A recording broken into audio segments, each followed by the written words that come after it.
إليكم اليوم 20 معلومة شيقة عن جسمكم. أولا، هل تعلم أنه عندما تنام تتوقف حاسة الشم لديك تماما؟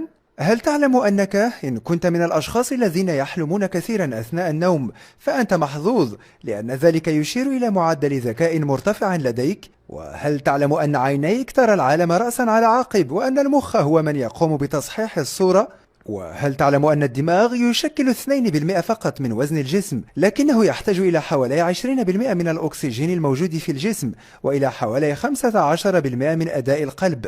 هل تعلم أنك عندما ترتجف في البرد الشديد فإن ذلك سببه إفراز الجسم لهرمون إيرسين، والذي يحفز الجسم على تحويل الدهون إلى حرارة؟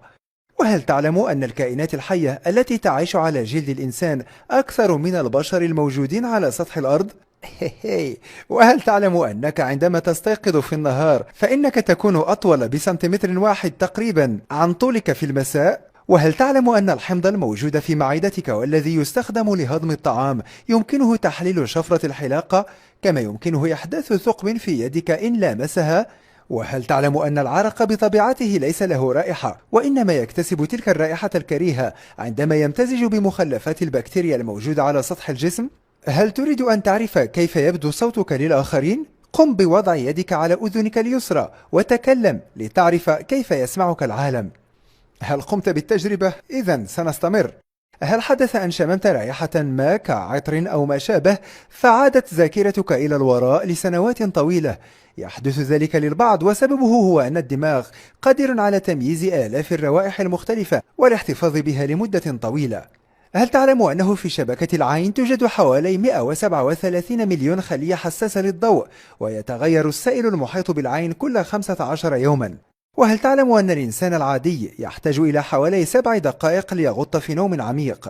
وهل تعلم أن خلية الدم الحمراء تستغرق 20 ثانية لإكمال دورة واحدة حول كامل الجسم؟ وهل تعلم أن البكتيريا الموجودة في جسمك تشكل حوالي 2% من وزنك؟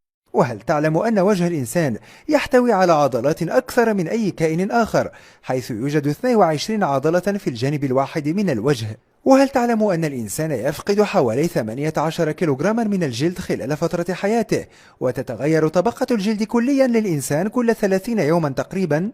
وهل تعلم أن الإنسان يستطيع الصمود دون طعام لمدة شهر أو شهرين بحسب مستوى الدهون في الجسم وعوامل أخرى، بينما لا يمكنه الصمود لتلك الفترة دون نوم؟ وهل تعلم أن جسم الرضيع يحتوي على 300 عظمة، بينما يحتوي جسم الإنسان البالغ على 206 عظمات فقط؟ هل تدري ما السبب؟ السبب هو أن بعض العظمات الصغيرة تندمج مع بعضها البعض خلال نمو الإنسان. وأخيرا نختم بهذه المعلومة التي ستجعلك تبتسم دائما.